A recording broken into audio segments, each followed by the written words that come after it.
Okay. So Mahatma Gandhi national rural employment guarantee act, இந்த ஆக்டை வந்து 2005 government வந்து இன்ட்ரடியூஸ் பண்ணாங்க as a very important life line to support the rural people with informal work. So இந்த act வந்து 20 இயர்ஸாக Indian கவர்னன்ஸில் poverty அலிவியேஷனில் rural வேஜஸில் ஒரு முக்கியமான ஒரு ரோல் பிளே பண்ண ஒரு act. It's very significant act. இந்த ஆக்டை வந்து கவர்மெண்ட் வந்து ரீசெண்டாக அமெண்ட் பண்ணியிருக்காங்க. அமெண்ட் பண்ணல, they have replaced it. They have replaced it with a new act called VBG Gramji bill அப்படிங்கிற பில்லில் they have replaced it. So இந்த பில்லில் வந்து அவங்க என்ன கொண்டு வராங்க அப்படின்னா, they have changed the certain provisions. So MG நரேகாவுடைய பேசிக் எசென்ஷியல் ப்ரொவிஷன்ஸாக நம்ம பார்க்குற ஒரு சில ப்ரொவிஷன்ஸ் வந்து அவங்க வந்து சேஞ்ச் பண்ணியிருக்காங்க. ஸோ அந்த சேஞ்சஸ் என்ன அப்படிங்கிறத வில் சி. ஸோ இதை வந்து ஃபார் எக்ஸாம்பிள் வந்து ஹிந்துவில் வந்து ஒரு ஆர்டிக்கல் வந்தது, இன்னைக்கு வந்து எஃப்ஏக்யூ வந்துச்சு. அதே மாதிரி எக்ஸ்பிரஸ்ல எத்தனை ஆர்டிக்கல் வந்தது தெரியுமா? 1 2 ஜீன் ரீஸ் எதனா ஆர்டிக்கல் ஒன்று வந்து. ஜீன் ரீஸுங்கிறவர் யாருன்னா, இவர் தான் எம்ஜி நரேகா டிசைன் பண்ண one of the person.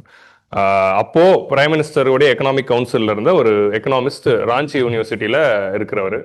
So அதை தாண்டி வந்து பானு பிரதாப் மேத்தா, ஸோ இவர் வந்து அடிக்கடி எக்ஸ்பிரஸ்ல எழுதுகிற ஒரு எக்கனாமிஸ்ட். ஸோ அவரும் எழுதியிருந்தார்.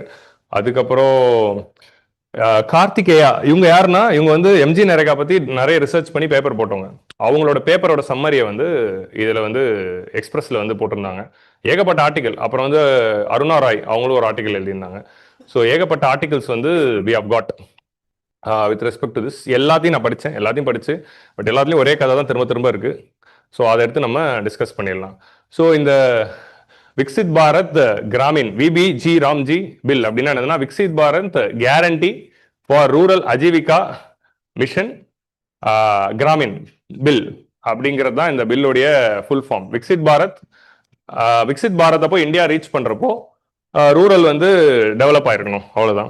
கேரண்டினா வந்து தேர் கேரண்டியா வேலை தராங்க. அதுல வந்து ரோஸ்கார், ஆர்னா வந்து ரோஸ்கார்னா வந்து வேலை வாய்ப்பு, அஜீவிகானா livelihood. So employment and livelihood, இது இங்கிலீஷ்ல சொல்லணும்னா guarantee for employment and livelihood mission. இதுதான் வந்து ராம்க்கு ஃபுல் ஃபார்ம். இன்னொரு ஜி வந்து கிராமின், அது கிராமத்தில் பண்றாங்க. முதல் ஜி கேரண்டி, கடைசி ஜி வந்து கிராமின். இது எதுக்குன்னா டிஎன்பிஎஸ்சியில் கேட்பாங்க, மேத்ஸ் ஃபாலோயிங்கில் ஃபுல் ஃபார்ம் கேட்பாங்க.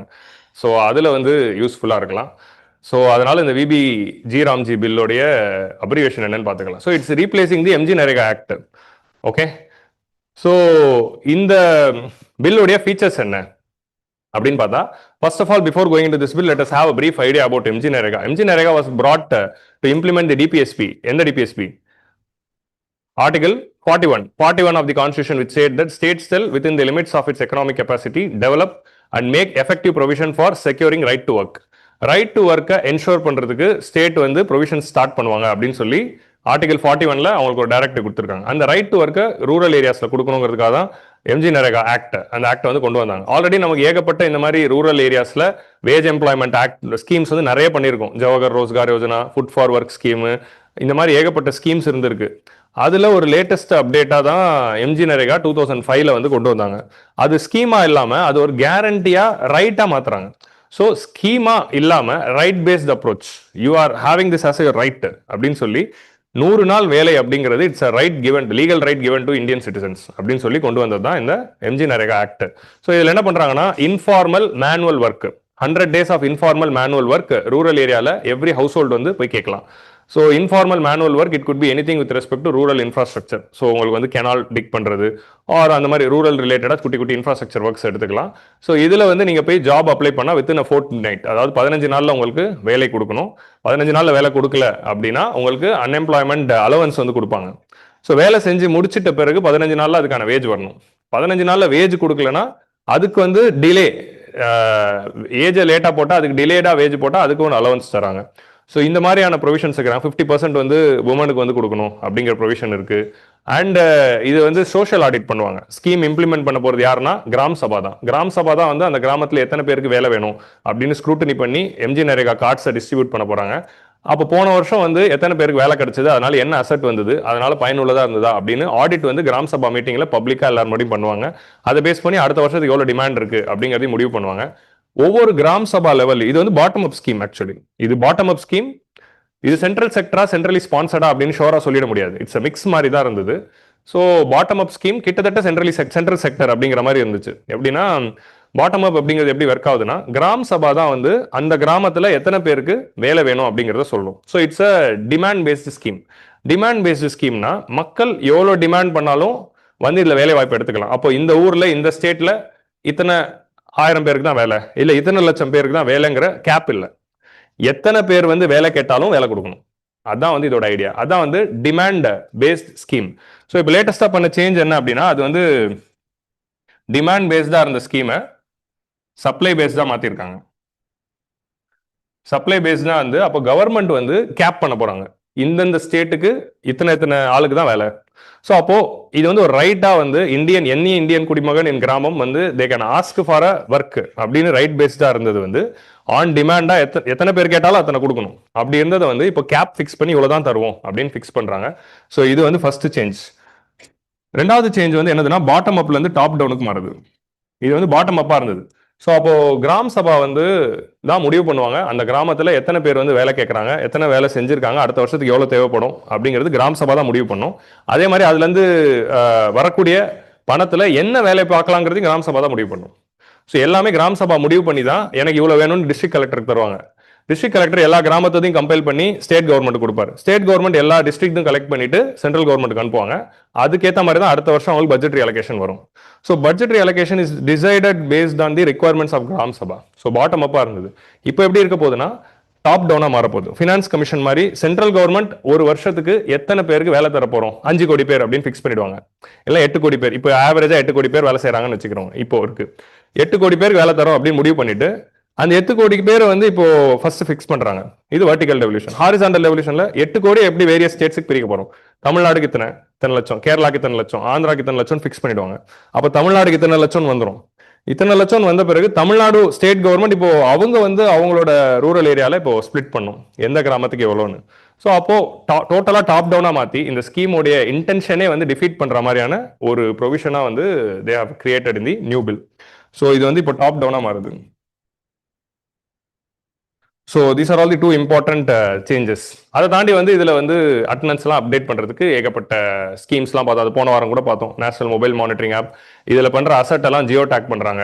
அதே மாதிரி இந்த மாதிரி ஏகப்பட்ட அடிஷன்ஸ்லாம் இருக்குது இதில். அண்ட் டைரக்ட் பெனிஃபிட் ட்ரான்ஸ்ஃபரில் தான் இதோட வேஜஸ் வந்து போடுறாங்க. வேஜஸ் வந்து மேனுவலாக கொடுக்காம டைரெக்டாக பேங்க் அக்கௌண்ட்லேயே ஆதார் ஆத்தன்டிகேஷனில் கொடுக்குறாங்க. ஸோ இந்த மாதிரி பல ப்ரொவிஷன்ஸ் வச்சு தான் இந்த எம்ஜி நரேகா அப்படிங்கிற இந்த ஸ்கீம் வந்து வந்துச்சு. ஸோ கிளியரா? ஸோ இது வரைக்கும் வந்து பேசிக் டேட்டா வந்து இங்கே கொடுத்துருக்காங்க. இன் 2024 இந்த கரண்ட் ஃபினான்ஷியல் இப்போ முடிஞ்ச வருஷத்தில் 5.7 crore ஃபேமிலிஸ் வந்து வேலை வந்து செஞ்சுருக்காங்க போன முடிஞ்ச வருஷம், எக்ஸ்க்ளூடிங் வெஸ்ட் பெங்கால். ஏன்னா போன வருஷம் வெஸ்ட் பெங்காலுக்கு அலோகேஷனே பண்ணல. லாஸ்ட் 2 இயர்ஸாக வெஸ்ட் பெங்காலுக்கு ஸ்கீம் வந்து கொடுக்கல, அவங்கள ரிமூவ் பண்ணிட்டாங்க. ஏன்னா அவங்க டேட்டாவை சரியாக மெயின்டைன் பண்ணுறதில்ல, டிஸ்கிரிபன்சிஸ் பண்ணுறாங்க அப்படின்னு சொல்லி வெஸ்ட் பெங்காலுக்கு அலோகேஷன் நிறுத்திட்டாங்க. ஸோ இதில் வந்து என்ன ஒரு வித்தியாசம் அப்படின்னா, who is the highest beneficiary of MG NREGA அப்படின்னு பார்த்தா தமிழ்நாடு தான். Tamil is the largest beneficiary. So Tamil Nadu is a state which doesn't need MG Narega compared to Bihar, Jharkhand, Odisha. ஆனா என்ன இங்க ஒரு இதுனா இம்ப்ளிமெண்டேஷன் மெஷினரி இங்க சூப்பரா இருக்கிறதுனால இந்த ஸ்கீமை வந்து ஃபுல்லா பெனிஃபிட் அடைஞ்சிருக்கு. இப்போ தமிழ்நாடு இந்த ஸ்கீம்ல லார்ஜஸ்ட் பெனிஃபிஷரியா இருக்கிறது காரணம் கிராமப்புறத்துல நிறைய பேருக்கு வேலை வேணும் அப்படிங்கிறத தாண்டி இந்த ஸ்கீமை இம்ப்ளிமெண்ட் பண்ற அளவுக்கு கவர்னன்ஸ் சிஸ்டம் பர்ஃபெக்டா தமிழ்நாட்டில் தான் இருக்கு. அதனால தான் இந்த ஸ்கீமை தமிழ்நாடு ஃபுல்லஸ்ட் யூஸ் பண்ண முடிஞ்சது அப்படிங்கிறது தான் இதுக்கான ரீசன். இதுவே வந்து ஹிந்துல ஒரு டேட்டா பாயிண்ட்ல தான் வந்துச்சு. So Tamil Nadu is the largest beneficiary followed by Uttar Pradesh, Rajasthan, Bihar, Andhra Pradesh. இவங்க தான் வந்து டாப் 5 பெனிஃபிஷரிஸா இந்த ஸ்கீம்ல வந்து இருந்திருக்காங்க. So despite being richer and the much less popular state, Tamil Nadu utilise 10% of the MG NREGA fund. MG NREGA fund 80,000 கோடினா 8,000 கோடி தமிழ்நாட்டுக்கே வந்திருக்கான். வென் கம்பேர்ட் டு பீகாருக்கு 5.5 தான் போதான். நம்மளோட பெரிய யூபிக்கே 8.7 தான் போதான். ஸோ அது வந்து it's totally paste on the governance தான். ஸோ எம்ஜி நரேகா பற்றி அந்த ரிசர்ச் அந்த கார்த்திகேயா அவரோட பேப்பர்லேருந்து எடுத்த ஒரு முக்கியமான data for mains answer writing நம்ம நோட் பண்ணிக்கணும் அப்படின்னா, எம்ஜி நரேகா இம்ப்ளிமெண்ட் பண்ணதுனால ரூரல் ஏரியாஸில் poverty declined by 14%. So poverty அலிவேஷனில் ஒரு டேட்டாவாக நீங்கள் எழுதணும் அப்படின்னா எம்ஜி நரேகா ஸ்கீம்னால 14% பாவர்ட்டி அலிவேஷன் நடந்திருக்கு. அண்ட் ரஃப்லி வந்து இல்லை sorry, poverty decline by 26%. I'm sorry, household earnings increase by 14%. ஹவுஸ் ஹோல்ட்ஸ்க்கு வந்து மாத ஏர்னிங்ஸ் வந்து 14% இன்க்ரீஸ் ஆயிருக்கு. பாவர்ட்டி வந்து 26% வந்து டிக்ளைன் ஆயிருக்கு. இந்த programme increase the bargaining power of labour. Bargaining power of லேபர்னா என்ன? இப்போ எம்ஜி நரேகா வந்து இதை பத்தி நம்ம ஆல்ரெடி டிஸ்கஸ் பண்ணியிருக்கோம். எம்ஜி நரேகால வேஜஸ் வந்து மினிமம் வேஜஸ் கொடுக்குறாங்க. ஸோ மினிமம் வேஜஸ் கொடுக்குறாங்கன்னா அதுக்கு கீழே வந்து ரூரல் ஏரியாவில் வேற யாராவது வேஜஸ் வச்சு ஒரு வேலைக்கு மேனுவல் ஆள் கொடுத்தாங்கன்னா அதுக்கு போக மாட்டாங்க. ஸோ அப்போ எம்ஜி நரேகால உங்களுக்கு மாசம் உங்களுக்கு ஒரு நாளைக்கு 300 ரூபா கிடைக்குது அப்படின்னா நீங்க அப்போ அதே கிராமத்துல ஒரு ஃபார்ம் லேபரர்ல ஒரு ஃபார்மர் வந்து ஒரு லேண்ட்லார்டு வந்து அவங்க ஃபார்ம்ல 250 தான் தராருன்னு வைங்களேன். அப்போ மக்கள் அதுக்கு போக மாட்டாங்க, எம்ஜி நரேகாக்கு வந்துருவாங்க. ஸோ சின்ஸ் எம்ஜி நரேகா தான் வந்து ரூரல் ஏரியாஸ்ல வேஜஸ் மினிமம் வேஜஸ் செட் பண்ற ஒரு ஸ்கீமா மாறுச்சு. எம்ஜி நரேகாக்கு போயிடுவோம் அப்படிங்கிற பயத்தினாலேயே ரூரல் ஏரியாஸ்ல நிறைய பேர் வந்து வேஜஸை இன்க்ரீஸ் பண்ணியிருக்காங்க. இது 100% பாசிட்டிவான விஷயம் தான். ஸோ இதுதான் எம்ஜி நரேகாவோட ஒரு biggest achievement. It set the minimum wage in the rural area. அதனால மக்களோட பார்கெனிங் பவர் அதிகமாக இருக்கு. ஸோ ரூரல் ஏரியாவில் வேலை கொடுக்குறவங்க மினிமம் வேஜ் கொடுத்து தான் ஆகணும், இல்லை எம்ஜி நரேகாக்கு போயிடுவாங்க அப்படிங்கிற இந்த ஒரு செட் சிஸ்டம் கொண்டு வந்திருக்காங்க. இதை ரெக்கக்னைஸ் பண்ணி பேசினது world bank. So world bank வந்து ஒரு ஃபுல் தீசிஸ் பேப்பரை எம்ஜி நரேகாக்காக ரெப்ளிகேட் பண்ணாங்க. ஸோ இந்தியாவை வந்து ஒரு விஸ்வகுரு அப்படின்னு சொல்ற ஒரு மாடல்ல எம்ஜி நரேகா இம்பார்ட்டன்ட் மாடல். ஏன்னா இந்த எம்ஜி நரேகா ஸ்கீமை ஒரு மாடலா எடுத்து பல நாடுகளில் ரெப்ளிகேட் பண்ணியிருக்காங்க. ஆப்பிரிக்கால பல நாடுகளில் ரெப்ளிகேட் பண்ணியிருக்காங்க. And they have set that MG NREGA acts as an insurance to people in rural distress.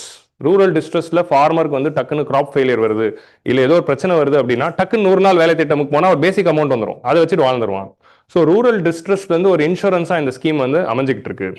And இந்த ஸ்கீம்ல வந்து பேசிக்கா என்ன ஒரு கிரிட்டிசிசம் வைப்பாங்கன்னா, யாரும் வேலைக்கே போகாம பணம் வாங்கிட்டு இருப்பாங்க. ஸோ சும்மானா இல்லை பேர் போட்டு பணம் மட்டும் வாங்கிட்டு இருக்காங்க, வேலைக்கு போறதே இல்லை. ஸோ சும்மா பணம் ஏர்ன் பண்ணிட்டு இருக்காங்க அப்படின்னு சொல்லுவாங்க. ஸோ அதனால வந்து இதுன்னு ஸோ நீங்க வந்து மன்மோகன் சிங்கோட ஸ்பீச் இந்த ஸ்கீம் வாஸ் இன்ட்ரடியூஸ் பாத்தீங்கன்னா மன்மோகன் சிங் அதான் சொல்லியிருப்பாரு. இந்த ஸ்கீமோட இன்டென்ஷன் வந்து கிராமப்புறத்தில் எல்லாருக்கும் வேலை கொடுக்கணும்னு இல்லை, இந்த ஸ்கீம் மூலமா அவங்க கையில பணம் கொடுக்கணுங்கிறது தான். இது மூலமா மணி சப்ளை அவங்க கையில போய் சேரணுங்கிறதா இந்த ஸ்கீமோட ஐடியா. இந்த ஸ்கீம் மூலமா நம்ம ஒன்றும் பங்களாவை கட்ட போறது இல்லை, வில்லேஜ்ல வந்து ஏர்போர்ட்டை கட்ட போறது இல்லை. உங்களுக்கு புரியுதா? ரூரல் ஏரியாவில் டிஸ்ட்ரெஸ்ல இருக்கிறவங்களுக்கும் சீசனல் அன்எம்ப்ளாய்மெண்ட்டை ஃபேஸ் பண்றவங்களுக்கும் டிஸ்கைஸ் அன்எம்ப்ளாய்மெண்ட் ஃபேஸ் பண்ணிட்டு இருக்கிறவங்களுக்கும் கிராப் ஃபெயிலியர் இருக்கிறவங்களுக்கும் ஒரு பிசிக்கல் ஸ்டிமுலஸ்க்காக தான் இந்த ஸ்கீமே அப்படின்னு சொல்லியிருப்பாரு. ஸோ அதான் இன்டென்ஷனே. அதுக்கு that's the power of this particular scheme.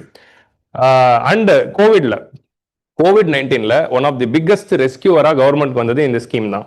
ஏன்னா கோவிட்-19ல மைக்ரண்ட் ஒர்க்கர்ஸ் வேலை இல்லாமல் எல்லாம் நடந்து போனாங்க. அந்த சீன்ஸ்லாம் நம்மளே பார்ப்போம். தமிழ்நாட்டிலேருந்து, கேரளாலேருந்து, கர்நாடகாலேருந்து, ஆந்திராலேருந்து, மகாராஷ்டிராலேருந்து நடந்தே பீகார், யூபிக்கெல்லாம் போயிட்டு இருந்தாங்க. அவங்கெல்லாம் அந்த ரூரல் ஏரியா அவங்களோட சொந்த ஊருக்கு போன பிறகு அங்கே வேலை வாய்ப்பே இல்லாமல் இருக்கும்போது எம்ஜி நரேகா தான் திரும்ப வந்து ஒரு லைஃப் சேவராக இருந்து அது மூலமாக அவங்க வேலை கொடுத்தாங்க.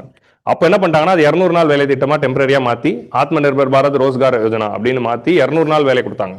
ஸோ எம்ஜி நரேகால ரூரல் ஏரியாஸில் ரிவைவலுக்கு ஒரு முக்கியமான காரணமாக இருந்ததே கரண்ட் கவர்மெண்ட்டே எம்ஜி நரேகா தான் யூஸ் பண்ணாங்க. ஐ மீன் கோவிட் டைமில் ரூரல் ஏரியாஸில் ஒரு ரெஜுவினேஷனுக்கு முக்கியமான ஒரு காரணமாக இருந்தது. Critical lifeline to millions during the rural demand. So central கவர்மெண்ட்டே வந்து இதை 100 நாள் 200 நாள் ஆக்குனாங்க எம்ஜி நரேகாவை பேண்டமிக் அப்போ.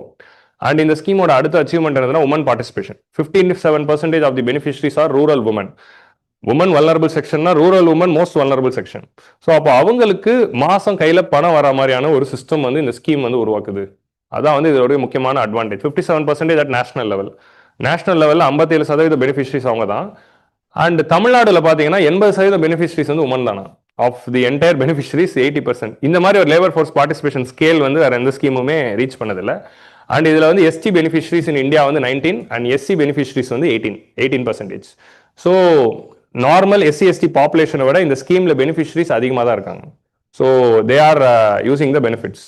It set the floor rates and increase the bargaining power of rural poor. So அதான் வந்து ஃப்ளோர் வேஜ் ரேட்ஸ் வந்து செட் பண்றாங்க.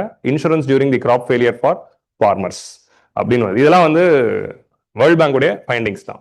Okay, so these are all the important achievements of the MG NREGA scheme. So இந்த ஸ்கீமோட ஐடியாவில் எந்த ஃப்ளாவும் இல்லை இம்ப்ளிமெண்டேஷனில் ஒரு சில ஃப்ளாஸ் இருக்கும். ஸோ அப்போ இம்ப்ளிமெண்டேஷனை தான் நம்ம வந்து கரெக்ட் பண்ணணும். So that's the idea. இப்போ நம்ம இந்த ஸ்கீமை வந்து ரீப்ளேஸ் பண்ற இந்த பில் பத்தி பார்ப்போம். இந்த பில் வந்து உடைய ப்ரொவிஷன்ஸ் என்ன? ஸோ சென்ட்ரல் கவர்மெண்டோடைய இன்டென்ஷன்ஸ் இந்த ஸ்கீமை பில்லில் கொண்டு வரும்போது மெயினாக அவங்க என்ன சொல்றாங்க அப்படின்னா, இந்தியா வந்து விக்சித் பாரத் 2047 ஆக்குறப்போ ரூரல் ஏரியா வந்து ஒரு முக்கியமான ரோல் பிளே பண்றதுக்கு இந்த பில் வந்து இட் வில் பி ஹெல்ப்ஃபுல் அப்படின்னு வந்து சொல்றாங்க. ஸோ இது பிஐபியில் இந்த வாரமே வந்துருச்சு.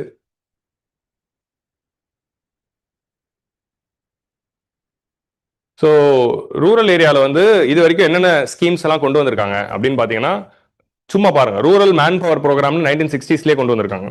இந்த மாதிரி வேஜ் எம்ப்ளாய்மெண்ட் ஸ்கீம் 1960ஸ்லேருந்தே இருக்கு. Rural manpower programme, crash scheme இல்லை, கேஷ் ஸ்கீம் அது ஃபார் ரூரல் எம்ப்ளாய்மெண்ட். அதுக்கப்புறமா வந்து national rural employment programme, rural landless employment guarantee programme. அப்புறம் இது ரெண்டுத்தையும் மர்ச் பண்ணி ஜவஹர் ரோஸ்கார் யோஜனா அப்படின்னு 1993ல வருது. அது வந்து லேட்டரா சம்பூர்ண கிராமின் ரோஸ்கார் யோஜனாவா மாறுது.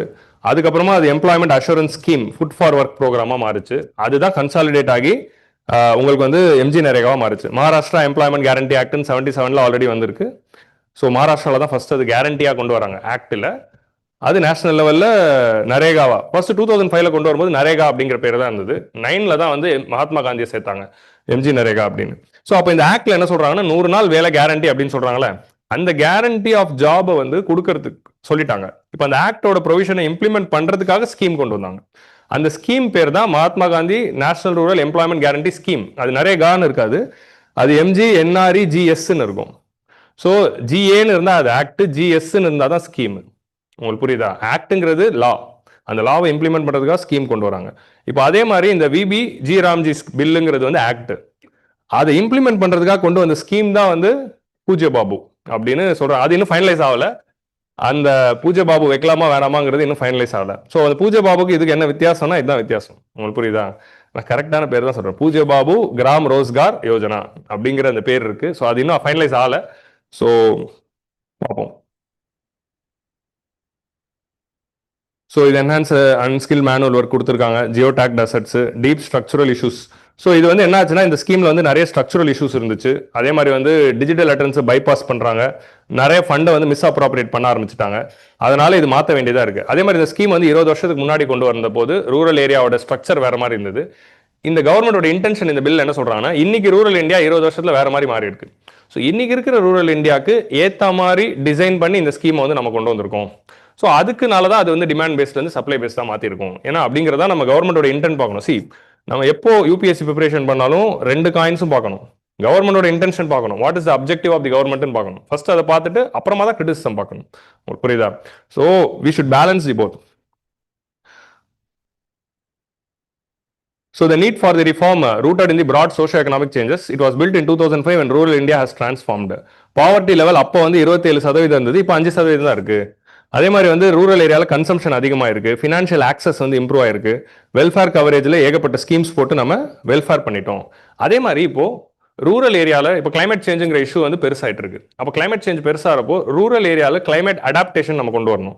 அந்த அடாப்டேஷனுக்கு தேவைப்படுற இன்ஃப்ராஸ்ட்ரக்சரை பில்ட் பண்ணுறதுக்கு இந்த ஸ்கீமை நம்ம யூஸ் பண்ணிக்கலாம். ஸோ எம்ஜி நரேகாவுடைய ஒர்க்ஸ் வந்து இனிமேல் எதை ஃபோக்கஸ் பண்ணோம் அப்படின்னா, long term infrastructure of rural ஏரியாவை கன்ஸ்ட்ரக்ட் பண்ணுறதுக்கும் கிளைமேட் ரெசிலியன்ஸ் இன்ஃப்ராஸ்ட்ரக்சரை கன்ஸ்ட்ரக்ட் பண்ணுறதுக்கு யூஸ் பண்ண போகிறோன்னு எதுக்கெல்லாம் இந்த ஸ்கீமை யூஸ் பண்ணலாங்கிற அந்த லிஸ்ட்டே கொடுத்துருக்காங்க. ஸோ அதான் வந்து இந்த ஸ்கீமுடைய ப்ரொவிஷன்ஸ். ஸோ இப்போ நம்ம இந்த ஆக்டோட ப்ரொவிஷன்ஸ் பார்க்கலாம். ஸோ பிஆர்எஸ்ல வந்து இந்த மாதிரி பில் சம்மரி வந்து கொடுப்பாங்க. ஸோ என்றைக்குமே உங்களுக்கு எந்த பில் படிக்கணும்னாலும் பிஆர்எஸோட சம்மரி படிச்சிங்கனாலே உங்களுக்கு வந்து வந்துடும். So Viksit Bharat Ajeevika mission VB G RAM G bill was introduced in Lok Sabha on December 16. It seeks to replace the MG Narega Act. So இதுல ஃபர்ஸ்ட் சேஞ்ச் என்ன பண்றாங்கன்னா, it increases the number of guaranteed days of employment. So yellow வந்து நான் பழசு, green வந்து புதுசு. So அந்த மாதிரி நான் வந்து ஷேட் பண்ணியிருக்கேன், சரியா? ஸோ முன்னாடி 100 days of employment கேரண்டியா இருந்தது ஃபினான்ஷியல் இயர்ல. Now they have increased it to 125. Okay, so number of days வந்து 125 கொண்டு வந்திருக்காங்க. Under MG NREGA, if a person is seeking his work and not provided employment within 15 days, the state government must pay them the unemployment allowance அப்படிங்கிற இந்த provision இருக்கு. அதை வந்து replace பண்ணியிருக்காங்க, அதை வந்து கண்டினியூ பண்றாங்க. ஸோ இந்த ஸ்ட்ரக்சர்ல எப்படி பண்றாங்க அப்படின்னா, சென்ட்ரல் கவர்மெண்ட் ஸ்டேட் கவர்மெண்ட் வந்து இந்த பில் வந்து சென்ட்ரலி ஸ்பான்சர்ட், ரெண்டுத்துக்கும் நடுவில் நான் சொன்னேன், அது வந்து தெளிவா வந்து சொல்லியிருக்க மாட்டாங்க. அப்படி தெளிவா இல்லாத ஸ்கீமை இப்போ சென்ட்ரலி ஸ்பான்சர்டா மாத்திட்டாங்க, அவ்வளவுதான். முன்னாடி எப்படி இருந்ததுன்னா, இதுல வேலை செய்யற ஆளுங்களுக்கு சம்பளம் தராங்களே, வேஜஸ், அந்த வேஜஸோட டோட்டல் ஃபண்டிங் வந்து சென்ட்ரல் கவர்மெண்ட் பார்த்துக்கும். இந்த ஸ்கீமை ரூரல் ஏரியாவில் இம்ப்ளிமெண்ட் பண்றதுக்கு ஆகிற அந்த அட்மினிஸ்ட்ரேட்டிவ் காஸ்ட் இருக்குல்ல, அந்த காஸ்ட்டை வந்து சென்ட்ரல் கவர்மெண்ட் ஸ்டேட் கவர்மெண்ட் பிரிச்சுக்கிட்டாங்க. ஸோ பழைய ஸ்ட்ரக்சர் எப்படி இருந்ததுன்னா, வேஜ் வந்து ஃபுல்லாவே வந்து சென்ட்ரல் கவர்மெண்ட் பார்த்துக்கும். ஸோ பழைய ஸ்ட்ரக்சர்ல வந்து உங்களுக்கு வந்து சென்ட்ரல் கவர்மெண்ட்டுக்கும் ஸ்டேட் கவர்மெண்ட்டுக்கும் எப்படி பிரியுதுன்னு பார்க்கலாம். So central government, state government, இது வந்து ஓல்டு ஸ்ட்ரக்சர். சென்ட்ரல் கவர்மெண்ட் வந்து ஃபுல் வேஜஸையும் பார்த்துக்கும், வேஜஸோட ஃபுல் காஸ்டையும் பேர் பண்ணுது. ஸோ இது ஸ்டேட் கவர்மெண்ட் என்ன பார்த்துக்கும் அப்படின்னா administrative cost and material cost இருக்குல்ல, அந்த மெட்டீரியல் காஸ்ட்ல வந்து 1/4 வந்து ஸ்டேட் கவர்மெண்ட் பேர் பண்ணிக்கும், அதுலேயே வந்து 3/4 வந்து சென்ட்ரல் கவர்மெண்ட் பேர் பண்ணிக்கும். இந்த administrative cost and material cost. So உங்களுக்கு புரியுதா? இவங்க வேஜஸ் பார்த்துக்கிறாங்க, 3/4 of administrative cost and material cost. State கவர்மெண்டோட பொறுப்பு அதில் 1/4 பார்த்துக்கணும். ப்ளஸ் என்னது அப்படின்னா, இன்கேஸ் வந்து வேஜ் வந்து கொடுக்கறதுல டிலே ஆகுது அப்படின்னு வச்சுக்கோங்களேன், அந்த டிலே ஆகுறப்போ அந்த டிலே அலவன்ஸ் வந்து தராங்கல்ல, காம்பன்சேஷன், அந்த காம்பன்சேஷனை ஸ்டேட் கவர்மெண்ட் பேர் பண்ணணும் அப்படின்னு இருக்கு.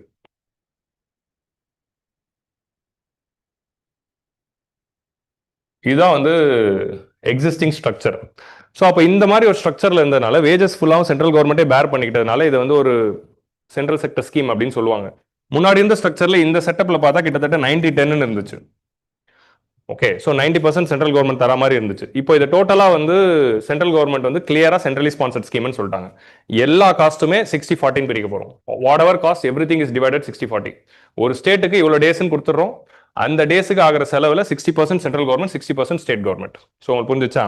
ஸோ இப்போ வந்து உங்களுக்கு 60-40 இருக்கும், எல்லாமே 60-40 தான் for normal states. And north eastern and Himalayan ஸ்டேட்ஸுக்கு 90-10 ஒரு சென்ட்ரலி ஸ்பான்சர்ட் ஸ்கீமோட ஸ்ட்ரக்சருக்குள்ள வந்துட்டாங்க. ஸோ இதை தான் ஸ்டேட் கவர்மெண்ட்ஸ் வந்து அப்போஸ் பண்ணியிருந்தாங்க. இங்க பாருங்க, எங்களுக்கு ஆல்ரெடி ஃபினான்ஷியல் கிரைசிஸ் இருக்கு, ஃபினான்ஷியல் கன்ஸ்ட்ரெயின்ஸ் இருக்கு. இந்த மாதிரியான டைம்ல எம்ஜி நரேகாவோட பேர்டன்லையும் எக்ஸ்ட்ராவா ஒரு 30% இப்போ பேர்டனை எடுக்க சொல்லும்போது we are not having enough funds. So அதனால தான் அவங்க வந்து ஸ்டேட் கவர்மெண்ட் அப்போஸ் பண்றதுக்கான ரீசன் பார்க்கணும். சி, அப்போஸ் பண்றதுக்கான ரீசன் வந்து பேர் சேஞ்ச் ஆச்சு அப்படிங்கறது ஃபோக்கஸ்ல இருந்து வெளியே வரணும். பேர் எதுவா இருந்தாலும் முக்கியம் இல்லை, பேரோட ப்ரொவிஷன்ஸ் ரொம்ப முக்கியம். உங்களுக்கு புரியுதா? ஸோ அப்போ வந்து அட்டென்ஷன் எல்லாமே பேர் மாத்திட்டாங்கன்னு போயிட்டாங்க. சி, மகாத்மா காந்தியோட பேர் எடுத்திருக்க கூடாதுதான், அதுதான் வந்து நிச்சயமா வந்து நானும் நம்புறேன். ஸோ ஏன்னா நேஷனல் லீடர் பேர் வச்சிருக்காங்க, பட் அது பெரிய இஷ்யூ கிடையாது. ஏன்னா கிராமப்புறம் நல்லா இருந்தா போதும். அப்போ எது ரியல் கிரிட்டிசிசம், எது ரியல் இஷ்யூங்கிறத பேசணும். ஸோ ரியல் இஷ்யூங்கிறது இந்த மாதிரியான விஷயங்கள் தான். ஸ்டேட் கவர்மெண்டோட ஃபினான்சஸ் அஃபெக்ட் ஆகும், ஸ்டேட் கவர்மெண்ட் இது வந்து டிமாண்ட் ட்ரிவன்ல இருந்து சப்ளை ட்ரிவனா மாறிடுச்சு அப்படிங்கிறது மாத்திரம் தான் நம்ம வந்து மேஜரா வந்து நம்ம ஃபோக்கஸ் பண்ணணும். ஸோ உங்களுக்கு புரிஞ்சுச்சா? ஸோ இப்போ வந்து ஸ்கீமோட ப்ரொவிஷன்ஸ் பார்ப்போம். இப்போ உங்களுக்கு புரிஞ்சிடும். ஃபண்ட் ஷேரிங்ல முன்னாடி எப்படி இருந்ததுன்னா, central government will provide entire cost of wages for the unskilled manual work and 3/4 of the material cost and administrative cost. And state government provide 1/4 of the material cost and administrative costs and unemployment allowance and compensation. So unemployment allowance compensation ஃபுல்லா கொடுக்க வேண்டியது state government உடைய வேலை. இப்போ bill என்ன பண்ணிடுச்சு அப்படின்னா, bill amends this to provide the scheme will be implemented as centrally sponsored scheme. State governments will notify a scheme consistent with the bill. இப்போ இந்த பில் வந்த பிறகு ஸ்டேட் கவர்மெண்ட்ஸ் தான் வந்து இதை இம்ப்ளிமெண்ட் பண்ண ஸ்கீம் கொண்டு வரணும். முன்னாடி எப்படி இருந்ததுன்னா சென்ட்ரல் கவர்மெண்ட் பேர்ல வரும்ல, இப்போ ஸ்டேட் கவர்மெண்ட் ஒரு ஸ்கீமை வந்து கொண்டு வருவாங்க. ஃபண்ட் ஷேரிங் பேட்டர்ன் 60-40 இருக்க போது, நார்த் ஈஸ்டர்ன் ஸ்டேட்டுக்கு 90-10 இருக்க போது, state and central government will share the cost of wages, material cost, administrative cost எல்லாமே 60-40 தான் இருக்க போது. State government will continue to pay the unemployment allowance and compensation. So வழக்கம் போல அந்த அன்எம்ப்ளாய்மெண்ட் அலவன்ஸும் காம்பன்சேஷனும் ஸ்டேட் தான் பார்க்க போகுது. ஸோ அப்போ உங்களுக்கு புரிஞ்சிச்சா? ஸோ அப்போ ஸ்டேட்டுக்கு வந்து பேர்டன் வந்து அதிகமாக இருக்கு அப்படிங்கிறது தான் இதில் சொல்றாங்க. எல்லா காஸ்ட்லையும் 60-40 இருக்கு, ஆனால் அன்எம்ப்ளாய்மெண்ட் அலவன்ஸும் டிலேடு பேமெண்ட்ஸும் ஃபுல்லாவே ஸ்டேட்டுக்கு போகும் அப்படின்னு சொல்றாங்க. ஸோ ஸ்டேட் என்ன சொல்றாங்க அப்படின்னா, வாட் இஃப் நீங்க வந்து டைமுக்கு பணம் ரிலீஸ் பண்ணல அப்படின்னா, அப்போ அந்த அன்எம்ப்ளாய்மெண்ட் அலவன்ஸ் வந்து ஃபுல்லாத்தையும் வந்து ஸ்டேட் பேர் பண்ண வேண்டியது வரும். கொடுக்காமலே 3 வருஷம் தட்டி கழிச்சாங்கன்னா சமகிர சிக்ஷா மாதிரி. ஸோ அப்போ வந்து என்ன ஆகும்? வெஸ்ட் பெங்கால் மாதிரி பண்ணாங்கன்னா அப்போ வந்து என்ன ஆகும்? ஸோ அப்படி இருக்கிறப்போ இந்த மாதிரி வந்து ஸ்டேட் கவர்மெண்ட் கிட்ட எல்லா போர்டனும் தள்ளினது தான் இதில் இருக்க பிரச்சனை. ஃபெடரலிசம்க்கு இது அகேன்ஸ்டா இருக்குங்கிறது தான் நம்ம இதில் பார்க்கணும். So state governments to bear the expenditure in excess of normative allocation. So இந்த ஸ்கீம்ல வந்து நார்மேட்டிவ் அலோகேஷன் சிஸ்டம் அப்படின்னு ஒன்று கொண்டு வராங்க. நார்மேட்டிவ் அலோகேஷன் என்னது அப்படின்னா, நார்மை பேஸ் பண்ணி அலோகேட் பண்றது, அவ்வளவுதான். அதான் வந்து நார்மேட்டிவ் அலோகேஷன். முன்னாடி எப்படி இருந்ததுன்னா, டிமாண்ட் பேஸ்டா இருந்தது, எவ்வளவு கேட்கறாங்களோ கொடுக்கணும், இந்த ஸ்டேட்டுக்கு எவ்வளோ அந்த ஸ்டேட்டுக்கு அவ்வளோன்னு இல்லை. அந்த மாதிரி வந்து டிமாண்ட் பேஸ்டா இருந்தது, இப்போ சப்ளை பேஸ்டா மாத்தி நார்ம் பேஸ் பண்ணி அலோகேட் பண்ண போறாங்க. லைக் ஃபினான்ஸ் கமிஷன் மாதிரி. நான் ஆல்ரெடி சொன்னேன்ல, டோட்டலா எத்தனை கோடி பேர்னு சென்ட்ரல் கவர்மெண்ட் பட்ஜெட் அப்போ முடிவு பண்ணிடுவாங்க. 10 கோடி பேர் அப்படின்னு முடிவு பண்றாங்கன்னு வச்சுக்கலாம். 10 கோடி பேரை இப்போ 28 ஸ்டேட்ஸுக்கும் பிரிப்பாங்க. பிரிச்சு இப்போ தமிழ்நாட்டுக்கு வந்து 50 லட்சம் வருது அப்படின்னா, இப்போ தமிழ்நாடு கவர்மெண்ட் அந்த 50 லட்சத்தை எத்தனை டிஸ்ட்ரிக்ட்டுக்கு எப்படி பிரிக்கணும் அப்படிங்கறத முடிவு பண்ணணும். அந்த டிஸ்ட்ரிக்ட்டுக்குள்ள எந்தெந்த கிராமத்துன்னு முடிவு பண்ணணும், எந்தெந்த கிராமத்துல யார் யாருக்குன்னு முடிவாகும். ஸோ அப்போ முன்னாடி வந்து யார் வேணா வந்து நரேகா கார்டு வந்து வாங்கிக்கலாம். இப்போ வந்து புது கார்டுக்கு வந்து பேர் மாத்திருக்காங்க, ரோஸ்கார் கேரண்டி கார்டுன்னு ஒரு கார்டு வரும். அந்த கேரண்டி கார்டுல வந்து இப்போ அது பெனிஃபிஷரி ஐடென்டிஃபிகேஷனா மாறுது. முன்னாடி வந்து பெனிஃபிஷரிஸ் ஓப்பன், இப்போ பெனிஃபிஷரி ஐடென்டிஃபிகேஷன் பண்ணி ஸ்பெசிஃபிக்கா இவங்க தான் பெனிஃபிஷரி அப்படின்னு டிஃபைன் பண்ண போறாங்க. ஏன்னா அப்பதானே உங்களுக்கு வந்து அது சப்ளை ட்ரிவனா இருக்கும், நார்மேட்டிவா இருக்கும். ஒரு நாம பேஸ் பண்ணி இவங்க தான் பெனிஃபிஷரி, இந்த கிராமத்துல 30 பேர் தான் அப்படின்னு பிக்ஸ் பண்ணிட்டாங்கன்னா அது 30 பேர் தான். 31வது ஒரு ஆள் வந்து கேட்டா இல்ல. ஆனா என்ன சொல்றாங்கன்னா 31வதா ஒருத்தர் வந்து கேட்கறாரு, இல்ல எக்ஸ்ட்ரா 10 பேர் வந்து கேட்கறாங்க, அது நீங்க இம்ப்ளிமெண்ட் பண்ணணும்னு ஆசைப்பட்டீங்கன்னா நீங்க எக்ஸ்ட்ரா எவ்வளவு வேணா இம்ப்ளிமெண்ட் பண்ணிக்கலாம் உங்க பணத்தை போட்டு அப்படின்னு ஸ்டேட் கவர்மெண்ட் கிட்ட சொல்லிட்டாங்க. நாங்க உங்களுக்கு நார்மேட்டிவா இவ்வளவு பணம் கொடுத்துறோம், 30 பேருக்கு நாங்க கொடுத்துறோம், நீ 40 பேர் பண்ணோம்னா எக்ஸ்ட்ரா 10 பேர் நீ பணம் போட்டு நீ 100 பேர் கூட இம்ப்ளிமெண்ட் பண்ணிக்கோ, அண்ணன் அதுல தலையிட மாட்டேன் அப்படின்னு சொல்றான். சோ the bill, இதுதான் major problem of this bill. The bill provides that central government will determine the state-wise normative allocation each financial year. The parameters for this allocation central government தான் முடிவு பண்ண போகுது. The state government will bear the expenditure incurred in the excess of this allocation. So அப்ப இந்த ப்ரொவிஷனுக்கு ஏன் கொண்டு வராங்கன்னு central government சொன்னாங்க அப்படின்னு சென்ட்ரல் கவர்மெண்ட் பாயிண்ட் ஆஃப் வியூல பார்த்தா, சென்ட்ரல் கவர்மெண்ட் என்ன சொல்றாங்க அப்படின்னா, தமிழ்நாடு இந்த ஸ்கீமோட லார்ஜஸ்ட் பெனிஃபிஷரியா இருக்கு, ஆனா பீகார் இல்ல. ஆனா யார் நியாயமா லார்ஜஸ்ட் பெனிஃபிஷரியா இருக்கணும்னா பீகார், யூபி, ஜார்க்கண்ட் இவங்களாம் தான் இருக்கணும். ஸோ இந்த மாதிரி நான் ஒரு நார்மேட்டிவ் அலோகேஷன் கொண்டு வந்துட்டேன்னா எந்த ஸ்டேட்ஸ்ல டிஸ்ட்ரெஸ் அதிகமா இருக்கோ அந்த ஸ்டேட்ஸ்க்கு நான் நிறைய கொடுப்பேன், எந்த ஸ்டேட்ஸ்ல டிஸ்ட்ரெஸ் இல்லையோ அந்த ஸ்டேட்ஸ்க்கு நான் கம்மி பண்ணிப்பேன் அப்படிங்கிறது ஃபிக்ஸ் பண்றது தான் சென்ட்ரல் கவர்மெண்டோட லாஜிக். உங்களுக்கு புரியுதா? பட் வந்து கிரிட்டிசிசம்ல என்ன சொல்றாங்க அப்படின்னா, இது வந்து ஒரு ரைட் பேஸ்ட் அப்ரோச், யார் வேணா வந்து வேலை வாங்கலாம் அப்படின்னு இருந்த அந்த அந்த ஸ்ட்ரக்சர் தான் இந்த ஸ்கீமோடைய ஸ்பெஷாலிட்டியே. இப்போ டக்குன்னு வந்து ஒரு ரூரல் ஏரியாவில் ஒரு பெஸ்ட் அட்டாக் வருது, ஒரு ரூரல் டிஸ்ட்ரெஸ் வருது அப்படின்னா எல்லாரும் வந்து டிமாண்ட் அதிகமாயிடும். இப்போ அங்க வந்து நார்மல் அக்ரிகல்ச்சர் சீசன் போதுன்னா டிமாண்ட் கம்மியா இருக்கும். ஸோ அப்படி இருக்கிறப்போ இதை வேர்ல்ட் பேங்க் பாராட்டினதே என்னதுன்னா இது ஒரு இன்சூரன்ஸுங்கிறது தான். இப்படி நீங்க நார்மேட்டிவா ஃபிக்ஸ் பண்ணிட்டீங்கன்னா இது எப்படி இன்சூரன்ஸா இருக்கும்? உங்களுக்கு புரியுதா? இப்போ திரும்ப இது இன்சூரன்ஸா இருக்காது. ஸோ அதோட ஸ்ட்ரக்சரே டிமாண்ட் பேஸ்டா இருந்தது தான். அதுதான் அங்க இருக்கிற ஐடியா. இப்போ சென்ட்ரல் கவர்மெண்ட் ஆர்குமெண்ட் இது, அதுக்கு பதில் இது. உங்களுக்கு புரியுதா? இன்டர்வியூ போறப்போ நிறைய இன்டர்வியூ கேண்டிடேட்ஸ் இருப்பீங்க, இன்டர்வியூ போறப்போ இந்த தெளிவோட பார்க்கணும். ஸோ இந்த ஸ்கீம் வந்து எப்படி வந்து நம்ம டிஃப்ரென்ஷியேட் பண்றோம் அப்படின்னு. ஸோ ஏன்னா இப்போ பர்சனாலிட்டி டெஸ்ட்ல இந்த மாதிரி தான் கிடுக்குப்பிடிகள். இந்த வாரம் ஃபர்ஸ்ட் வாரம், இப்போ ஜனவரி ஃபர்ஸ்ட் வாரம் போறவங்க எல்லாருக்குமே இதுதான் இது. அவங்களுக்கு ஆனால் என்ன கேட்பாங்கன்னா பேரை வச்சு தான் கேட்பாங்க, அதில் கிடுக்குப்பிடி போடலான்னு தான் பார்ப்பாங்க. ஸோ அப்போ நம்ம என்ன சொல்லணும், பேர் வைக்கிறது முக்கியம் இல்லை, சோறு வைக்கிறது முக்கியம் அப்படின்னு அந்த தெளிவோட பதில் சொல்ல கத்துக்கணும். நெக்ஸ்ட் வந்து pause on the works in the, இப்போ அடுத்த முக்கியமான ப்ராப்ளமேட்டிக்கா இருக்கிறது என்ன அப்படின்னா, bill requires that state government to announce the advance period of 60 days for every financial year during which works under the scheme will not be undertaking.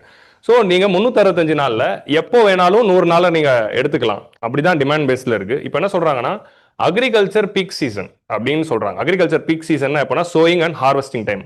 அந்த டைம்ல already அவங்களுக்கு அக்ரிகல்ச்சர் வேலை கிடைக்கும் ஃபார்ம் லேண்ட்ல. ஸோ அப்போ ஃபார்ம் லேண்ட்ல அவங்களுக்கு வேலை இருக்கிறப்போ அந்த டைம்ல இந்த ஸ்கீம் போட வேணாம் அப்படின்னு சொல்றாங்க. ஸோ ஸ்டேட் கவர்மெண்ட் வந்து 60 நாளைக்கு இந்த ஸ்கீம் வந்து 1 இயர்ல பேன் பண்ணிக்கலாம். ஸோ 365 நாள்ல 60 நாள்ல இந்த ஸ்கீம் வந்து இம்ப்ளிமெண்ட் ஆகாது. அது என்ன 60 நாள்னா அக்ரிகல்ச்சர் சோயிங் டைமும் ஹார்வெஸ்ட் டைம் தான். அப்போ மிச்சம் இருக்கிற 365 நாள் தான் இந்த ஸ்கீம் வந்து இம்ப்ளிமெண்ட் ஆகும். 305 நாள்ல எப்போ வேணா பண்ணிக்கலாம். இந்த 60 நாள் வந்து கண்டினியூஸா இருக்கணும்னு இல்லை, ஸ்டாகர்டா இருக்கலாம்.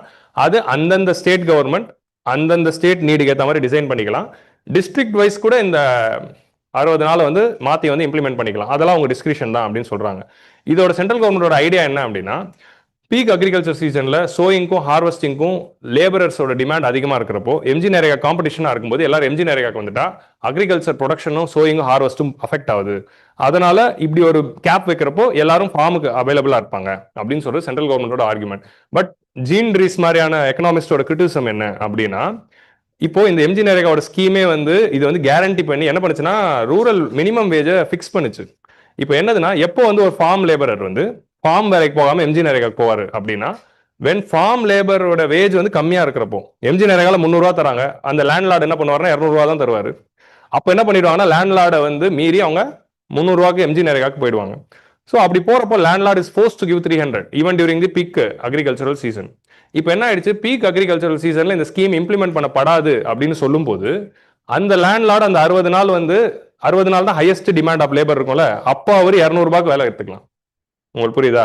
இந்த ஸ்கீமோட டிசைனே பிரேக் ஆகுது அப்படிங்கிற கிரிட்டிசம் இங்க தான். இப்போ உங்களுக்கு புரியுதா எங்க வந்து ப்ராப்ளம் இருக்குன்னு? இது வந்து ப்ரோ லேண்ட்லார்ட் மைண்ட் செட்ல வந்து இந்த ப்ரொவிஷன் இருக்கு அப்படிங்கறத இங்க வந்து சொல்றாங்க. இப்போ அந்த 60 நாள் தான் வந்து ஹைலைட்டு.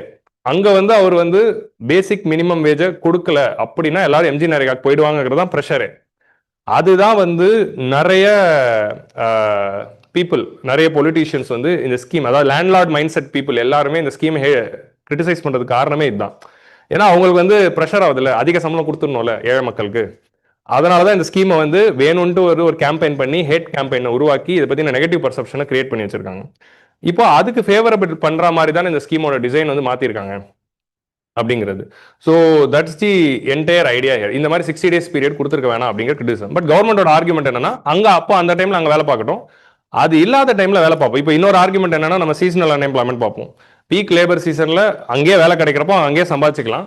சீசனல் அன்எம்ப்ளாய்மெண்ட்ல சோயிங் ஹார்வெஸ்டிங் டைம்ல வேலை இல்லாத போது அவங்களுக்கு இந்த ஸ்கீம் வேலை கொடுக்கும் அப்படிங்கிறது தான் இதோட இன்னொரு ஐடியாவும். ஸோ அப்போ அந்த ஐடியாவில் இருக்கிறப்போ அதுதான் இந்த ஸ்கீமோட இன்டென்ட். ஸோ அதனால நாங்கள் இதை வந்து வைக்கிறோம். பட் இவங்க என்ன சொல்றாங்கன்னா, எதுக்கு அது 16 ஃபிக்ஸ் பண்ணோம்? அவங்க அங்கே போனோம்னா அங்கே போவாங்க, இல்லைன்னா இங்கே வருவாங்க. அது ஆட்டோமேட்டிக்கலாக இருக்கிறப்போ அது சரியா இருந்தது, இந்த மாதிரி ஃபிக்ஸ் பண்ண வேணாம் அப்படிங்கிறதும் சொல்றாங்க.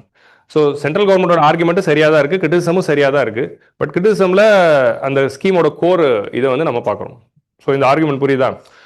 ஸோ சென்ட்ரல் கவர்மெண்ட் என்ன சொல்கிறாங்கன்னா, இதை ஐ வில் ரிப்பீட் ஒன்ஸ். ஏன்னா அன்எம்ப்ளாய்மெண்ட் இப்போ வந்து ஃபார்ம் வேஜுக்கு போகிறாங்க. வேஜுக்கு போகும்போது சோயிங் ஹார்வெஸ்டிங் டைமில் ஃபார்ம்லேயே அவங்களுக்கு வேலை கிடச்சிருச்சுன்னா அவங்க அப்பயே அங்கே வேலை பார்த்துப்பாங்க. அந்த டைமில் அன்சீசனல் டைமில் சீசனல் அன்எம்ப்ளாய்மெண்ட் பீக்கில் இருக்கிறப்போ தான் எம்ஜி நரேகா அவங்களுக்கு லைஃப் லைனாக இருக்குது.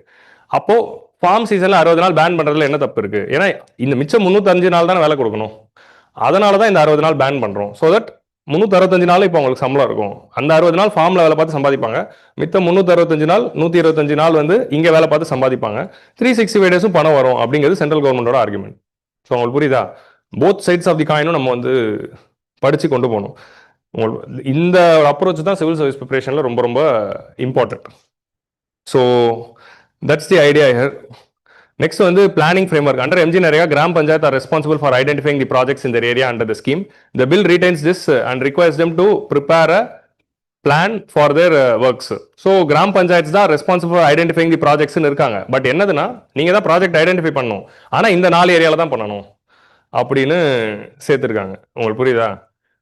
எந்த 4 ஏரியால பண்ணலாம் அப்படின்னா, ஃபர்ஸ்ட் வாட்டர் செக்யூரிட்டி.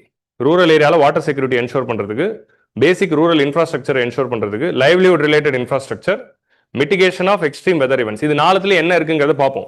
இது 4த்துக்குள்ள என்னென்னலாம் வருங்கிற எக்ஸாம்பிள்ஸ் வந்து அது இன்னொரு பிடிஎஃப்ல இருக்கு, காட்டுறேன். So water security, rural infrastructure, இதுதான் ப்ரிலிம்ஸ்ல வரும். எதுக்கெல்லாம் இப்போ விபி ராம்ஜி யூஸ் பண்ணலாம் அப்படின்னு. So water security, rural infrastructure, livelihood related infrastructure, வேலை வாய்ப்பை உருவாக்குற மாதிரி. அண்ட் 4வது தான் climate change, mitigation of extreme weather இவெண்ட்ஸ்க்காக கிளைமேட் ரெசிலியன்ஸ்க்கு யூஸ் பண்ணிக்கலாம். அண்ட் இந்த பிளான், இந்த ரூரல் இன்ஃப்ராஸ்ட்ரக்சர் பில்ட் பண்றாங்களா, இப்போ ரூரல் இன்ஃப்ராஸ்ட்ரக்சர் காம்போனண்டா இப்போ கட்டி சக்தி மாஸ்டர் பிளான்ல இதை இன்டகிரேட் பண்ண போறாங்க. கட்டி சக்தி அப்படிங்கிறது இந்தியாவில் இன்ஃப்ராஸ்ட்ரக்சர் இன்வெஸ்ட்மெண்ட்ஸ் எல்லாத்தையும் இன்டகிரேட்டடா கொண்டு போகணும் அப்படின்னு கொண்டு வராங்க.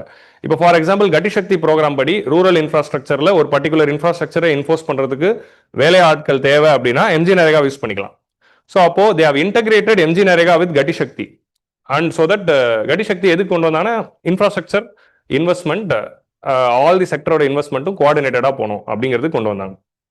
ஸோ அது கூட இப்போ வந்து இன்டகிரேட் பண்ணியிருக்காங்க. ஸோ எம்ஜி நரேகா வந்து ஆக்ட் வந்து establishes council at central state level to undertake the implementation and monitoring. Bill வந்து அதே மாதிரி கவுன்சில்ஸ் வந்து கொண்டு வராங்க. ஸோ என்னதுன்னா, சென்ட்ரல் லெவலில் ஒரு கவுன்சில் இருக்கும், ஸ்டேட் லெவலில் ஒரு கவுன்சில் இருக்கும். அதுதான் இம்ப்ளிமெண்டேஷன் மானிட்டரிங் பார்க்க போகுது. இப்போ இந்த பில் என்ன கொண்டு வந்திருக்காங்கன்னா, நேஷனல் லெவல் ஸ்டியரிங் கமிட்டி அப்படின்னு ஒரு கமிட்டி வந்து கிரியேட் பண்ணி which will provide high level oversight and recommend the normative allocations. இப்போ ஃபினான்ஸ் கமிஷன் மாதிரி யார் இந்த டேவை ஃபிக்ஸ் பண்ண போறா, number of days, number of workers and each ஸ்டேட்டுக்கு எவ்வளோ அலோகேஷன் அப்படிங்கிற அந்த நார்மேட்டிவ் அலோகேஷன் பண்ண போறது யாருன்னா, national level steering committee which will provide the high level oversight and recommend the normative allocation. அதே மாதிரி ஈச் ஸ்டேட்ஸும் ஒரு ஸ்டியரிங் கமிட்டியை கொண்டு வந்துக்கலாம். The key functions of the state committee to overseeing the convergence with other programs, aggregation of district plans into state plans and coordinating with the national committee. So அந்த already இருந்த existing வேலையை state committee பார்த்துக்கலாம். இதுல என்ன பண்றாங்கன்னா, other ஸ்கீம்ஸ்க்கும் வேலைக்கு ஆளுங்க தேவை. இப்போ ஜல் ஜீவன் மிஷன் இம்ப்ளிமெண்ட் பண்றாங்க, அதுக்கு வந்து இப்போ வந்து பைப்பு போடுறதுக்கு ஆள் வேணும் அப்படின்னா எம்ஜி நரேகால இருந்து வேலைகள் எடுத்துக்கலாம். ஸோ அப்போ அதர் கவர்மெண்ட் ஸ்கீம்ஸை இம்ப்ளிமெண்ட் பண்ணும்போது ஆள் தேவைப்படுதுன்னா எம்ஜி நரேகாவோட ஒர்க்கர்ஸும் யூஸ் பண்ணிக்கலாம் அப்படிங்கிறது எக்ஸ்பிளிசிட்டா ப்ரொவிஷன்ல இங்க சேர்த்திருக்காங்க. அண்ட் இந்த பில் வந்து டெக்னாலஜி யூஸ் பண்ண போறாங்க. வழக்கம் போல டெக்னாலஜி அப்கிரேடேஷன் போன வாரம் கூட பார்த்தோம். பயோமெட்ரிக் ஆத்தென்டிகேஷன் கிரியேட் பண்றாங்க. And GIS geospatial technology மூலமா பிளானிங் மானிட்டரிங் ஏன்னா கடிசக்தியோட இன்டகிரேட் பண்றாங்க. And mobile application based dashboard for real time tracking. ஒரு டிஸ்ட்ரிக்ட் லெவல்லையும் டிஸ்ட்ரிக்ட் கலெக்டர் லெவலில் மொபைல் பேஸ்ட் அப்ளிகேஷன்ஸ் இருக்க போது to track all these things. And weekly public disclosure வரப்போதான். எவ்ரி வாரம் டிஸ்க்ளோஸ் பண்றாங்க. அண்ட் ஏஐலாம் உருவாக்குறாங்களா. ஏஐ வச்சு எந்த ரூரல் ஏரியாவில் எவ்வளோ டிமாண்ட் இருக்கு அதெல்லாம் பார்த்து அதுக்கேற்ற மாதிரி தான் நார்மேட்டிவ் அலோகேஷன் பண்ண போறோம் அப்படின்னு ஏஐ பேஸ்ட் அப்படிங்கிற மாதிரி கிரியேட் பண்ணியிருக்காங்க. ஸோ இதான் வந்து பிஆர்எஸ். இப்போ நீங்கள் பிஆர்எஸ் பார்த்தீங்கன்னா அந்த பில்லோட என்டையர் ப்ரொவிஷனும் நமக்கு ரொம்ப சிம்பிளாக கொடுத்துருவாங்க. பிஆர்எஸோட ஸ்பெஷாலிட்டி என்னன்னா இந்த மாதிரி கம்பேர் பண்ணுவோம் ஓல்டில் என்ன இருந்தது நியூவில் என்ன மாறுது அப்படின்னு. ஸோ அது வந்து it will be better for us. And all UPSC magazines websites இங்கே இருந்தால் காப்பி அடிப்பாங்க. உங்களுக்கு புரியுதா? நம்மளும் அங்கேருந்து எடுப்போம், அவ்வளோதான். இன்ஃபேக்ட் வந்து பிஐபிஏ வந்து பிஆர்எஸ்ல தான் எடுக்குது. பிஐபியில் இந்த டாக்குமெண்ட் இருந்தது இவங்களே பிஆர்எஸ்ல தான் எடுத்து போடுறாங்க. நீங்க டைரக்டா பில்ல இருந்தே பார்த்து போடலாமே அப்படின்னு உங்களுக்கு தோணும். ஸோ அப்போ இந்த பில்லோட ப்ரொவிஷன்ஸ் என்ன? இவ்வளோ நேரம் அதான் பார்த்தோம். பார்த்துங்க. ஓகே, இப்போ டக்குன்னு பிஐபி வெப்சைட்ல என்னென்ன இருக்குங்கிறது பார்க்கலாம். ஸோ வாட்டர் இந்த 4 இன்ஃப்ராஸ்ட்ரக்சர் ப்ராஜெக்ட்ஸ் என்னங்கிறது பார்ப்போம். வாட்டர் செக்யூரிட்டி ரிலேட்டட் ஒர்க்ஸ்னா என்னென்னா கெனால்ஸ், செக் டேம்ஸ், அப்புறமா வந்து ரெஜுவினேஷன் ஆஃப் பாண்ட்ஸ், தூர் வாடுறது, பழைய ஏரிகளை தூர் வாடுறது, கெனால்ஸை வந்து கட்டுறது அண்ட் செக் டேம் கட்டுறதுக்கு யூஸ் பண்ணிக்கலாம். அது வாட்டர் செக்யூரிட்டி. அடுத்து வந்து கோர் ரூரல் இன்ஃப்ராஸ்ட்ரக்சர். ரூரல் இன்ஃப்ராஸ்ட்ரக்சர்னா ரூரல் ரோட். இப்போ பிரதான் மந்திரி கிராம் சதக் யோஜனாவுக்கு ரோடு போடுறது, கிராம் பஞ்சாயத்துக்கு ஆஃபீஸ் கட்டுறது, அங்கன்வாடி சென்டர் கட்டுறது, சாலிட் வேஸ்ட் மேனேஜ்மெண்ட் சென்டர் கட்டுறது, ஆர் சானிட்டரி ரிலேட்டட் ஒர்க்ஸ்க்கு இன்ஃப்ராஸ்ட்ரக்சர், டாய்லெட்ஸ் கட்டுறது. இந்த மாதிரி ரூரல் இன்ஃப்ராஸ்ட்ரக்சர் ஒரு பேசிக் ரூரல் ஏரியாவுக்கு தேவைப்படுற இன்ஃப்ராஸ்ட்ரக்சர் கன்ஸ்ட்ரக்ஷனுக்கு இந்த ஒர்க்கர்ஸை நம்ம யூஸ் பண்ணிக்கலாம். லைவ்லிஹுட் ரிலேட்டட் அப்படின்னு பார்க்குறப்போ அவங்க வந்து ரூரல் ஹார்ட்ஸ், கிராமப்புறத்தில் வந்து மார்க்கெட்ஸ்க்கு. So rural haats, food grain storage.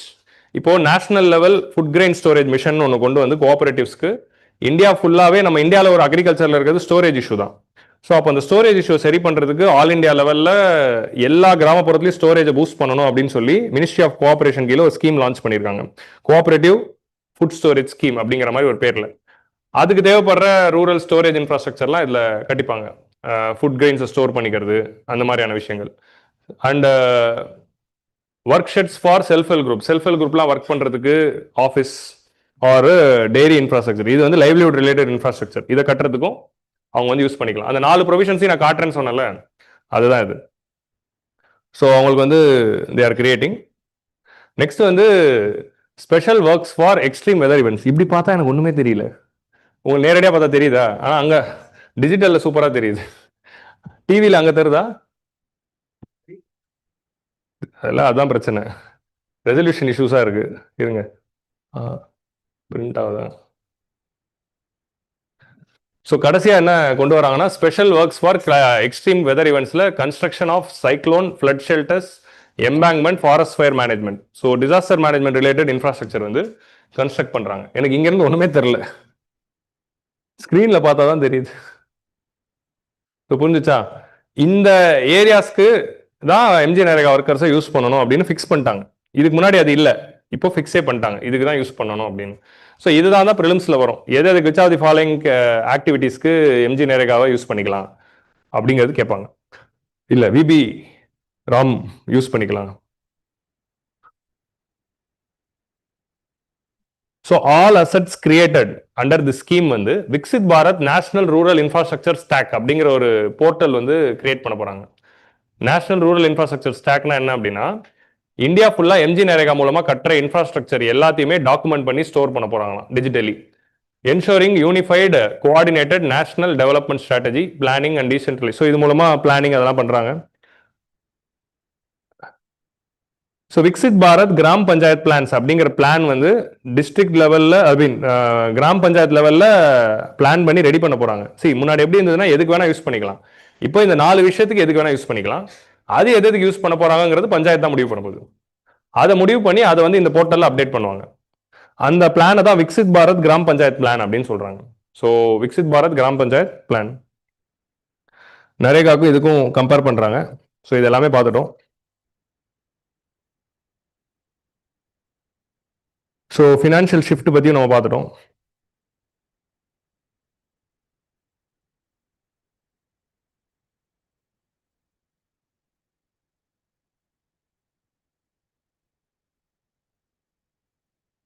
இது மாதிரி என்னென்னலாம் பெனிஃபிட் வரப்போகுது? எம்ப்ளாய்மெண்ட் லிங்க்டு பெனிஃபிட்ஸ்னு மெயின்ஸில் எழுதணும்னா எம்ப்ளாய்மெண்ட் ஜென்ரல் பாயிண்ட் தான். ப்ரொடக்டிவ் அசட்ஸ் வருது, strong focus on water security, improved rural infrastructure, livelihood infrastructure development. அந்த 4 பாயிண்ட்டையும் 4 பெனிஃபிட்ஸாக போட்டிருக்காங்க, எது எதுக்கெல்லாம் இன்ஃப்ராஸ்ட்ரக்சர் யூஸ் பண்ணலாம் அப்படின்னு.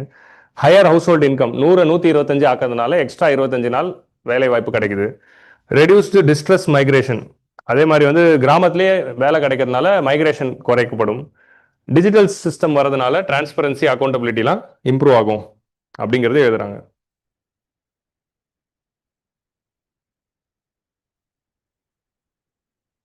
ஃபார்மர்ஸ்க்கு இப்போ அஷோர்ட் லேபர் அவைலபிலிட்டி கிடைக்கும் பீக் சோயிங் சீசன், ஹார்வெஸ்ட் சீசன்ல. இதனால அதே மாதிரி வந்து prevention of artificial wage inflation in agriculture. MG நரேகானால வேஜ் இன்ஃப்ளேஷன் நடக்குது அப்படின்னு இந்த ஸ்கீம்ல சொல்றாங்க. அது பேர் வேஜ் இன்ஃப்ளேஷன் இல்லப்பா, அது மினிமம் வேஜ் அப்படின்னு தான் கிரிட்டிசிசம்ல சொல்றாங்க. எம்ஜி நரேகா வேஜ் தான் உங்களுக்கு இன்ஃப்ளேஷனா அப்படிங்கிற மாதிரி சொல்றாங்க, அது மினிமம் வேஜ். சரி, இந்த மைண்ட் செட் உங்களுக்கு புரியுதா? இது வந்து வேஜ் இன்ஃப்ளேஷன் சொல்றப்போ what is the thought process? அப்போ ஃபார்ம்ல வேலை செய்யறவனுக்கு இவ்வளவுதான் சேலரி தரணும், உனக்கு இவ்வளவுலாம் தர வேண்டியது இருக்கு, அந்த மென்டாலிட்டியை தான் இது வந்து லேண்ட்லார்ட் மென்டாலிட்டி. உங்களுக்கு புரியுதா? So that's the issue here. Improved irrigation, ground water availability, இந்த மாதிரி ஜென்ரல் பாயிண்ட் தான். ஸோ சென்ட்ரல் அண்ட் ஸ்டேட் லெவலில் கிராமின் ரோஸ்கார் கேரண்டி கவுன்சில்ஸ் அதை பார்த்தோம். National and state steering committee create பண்ண போகிறோம். Panchayat Raj level, district, Gram Sabha will play the role. Okay. Technology, so technology adopt பண்ண போகிறோம். சேட்டலைட் இமேஜரி, டிஜிட்டல் மேப்பிங் அதை யூஸ் பண்ண போகிறாங்க. ப்ரோஆக்டிவ் பப்ளிக் டிஸ்க்ளோஷரில் எவ்ரி வீக் எவ்வளோ வேலை போச்சுன்னு டிஸ்க்ளோஸ் பண்ணுறதுனால டிரான்ஸ்பரண்டாக இருக்கும்னு சொல்கிறாங்க. சோஷியல் ஆடிட்டே வந்து டெக்னாலஜி பேஸ் பண்ணி இம்ப்ரூவ் பண்ண போகிறாங்க. Use of AI for planning, audits and fraud risk mitigation. எங்கேயாவது ஃப்ராட் நடக்குதா அப்படிங்கிறது பார்க்கறதுக்கு ஏஐ யூஸ் பண்ணுறாங்க.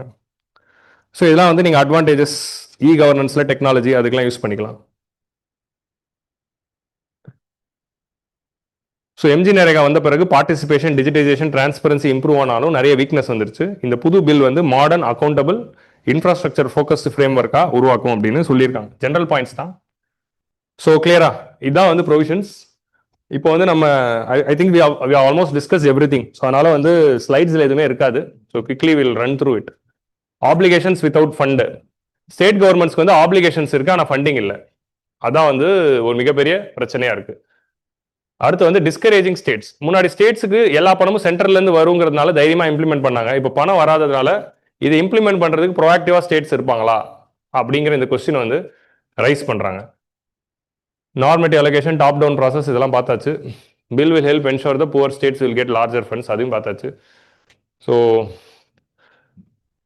இப்போ என்ன சொல்றாங்கன்னா, இப்போ பீகார் மாதிரியான ஸ்டேட்ஸ்ல அலோகேஷன் கம்மியா இருக்கு, இப்போ அதில் அலோகேஷன் கொடுக்கலாம், தமிழ்நாடு மாதிரியான ஸ்டேட்டுக்கு குறைக்கலாம் அப்படிங்கிறது ஒரு ஆர்குமெண்டா வைக்கிறதுக்கு பதிலாக எந்த ரூரல்ஸ்ல இருக்கு அதிக அலோகேஷன் தரணும்னு இருக்கீங்களோ அங்கே நீங்க வேஜஸே இன்க்ரீஸ் பண்ணிக்கலாம், நம்பர் ஆஃப் டேஸை அதிகப்படுத்திக்கலாம் அப்படிங்கிற மாதிரி சொல்றாங்க. ராதர் தென் ஃபிக்ஸிங் தி அந்த டிமாண்ட் பேஸ் தான் ரிமூவ் பண்றதுக்கு.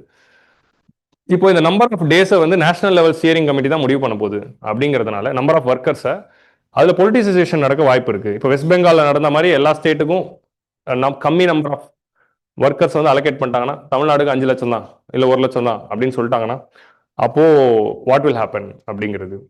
State must notify 60 days period in advance. So அந்தந்த ஏரியாக்கு ஏற்ற மாதிரி agro climatic Jones, local pattern ஏற்ற மாதிரி அந்த 60 days வந்து எப்போ வேணா அவங்க வந்து ஃபிக்ஸ் பண்ணிக்கலாம். இதெல்லாம் தான் வந்து general point.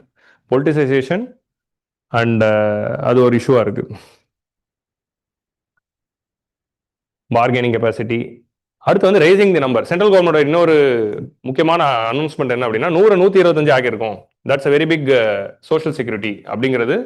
It's an announcement. So 100 125 அப்படின்னு ஆக்குனதுனால more people will be benefited அப்படிங்கிறது பார்க்குறோம்.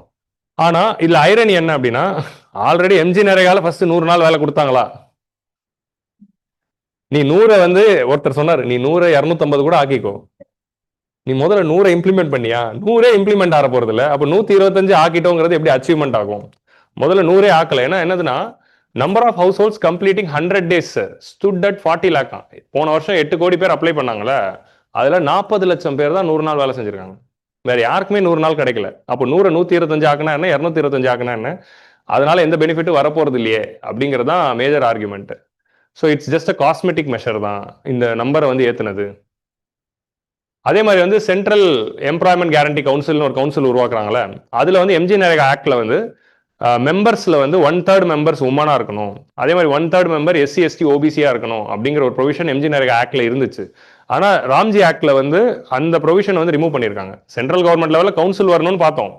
ஆனா அந்த கவுன்சில்ல இருக்க மெம்பர்ஸ்ல வந்து உமனுக்கு 1/3 ரெப்ரஸன்டேஷன், எஸ்சி எஸ்டி பீப்புள். ஆனா அந்த நேஷனல் லெவல் கவுன்சில்ல முடிவு பண்ண போறாங்களே, அந்த கவுன்சில்ல உமன் இத்தனை பேர், எஸ்சி எஸ்டி பீப்புள் இத்தனை பேர்னு முன்னாடி இருந்தாங்க.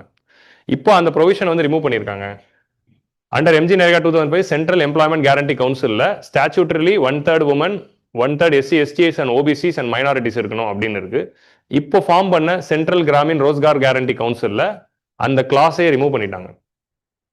இத்தனை பேர் இருக்கணும், யார் வேணாலும் மெம்பரா இருக்கலாம் அப்படிங்கிறது இதுல வந்து சொல்றாங்க.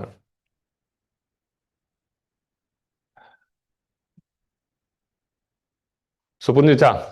இதான் வந்து பில் ப்ரொவிஷன்ஸ் அண்ட் அதில் இருக்கிற இஷ்யூஸ். ஸோ டீடைல்டு எக்ஸ்பிளைனராக பார்த்துலான்னு இருந்தோம். ஸோ எல்லா ப்ரொவிஷன்ஸும் கிளியர் ஆயிடுச்சா?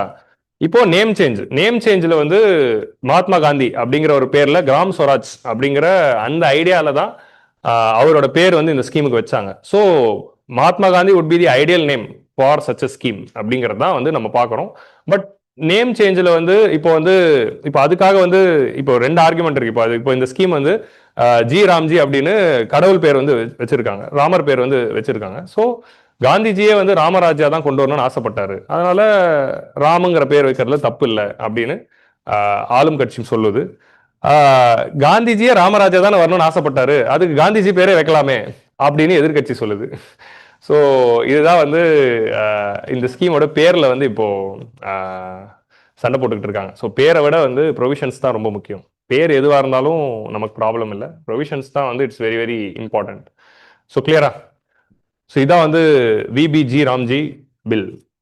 அடுத்தது வந்து சாந்தி, அமைதி.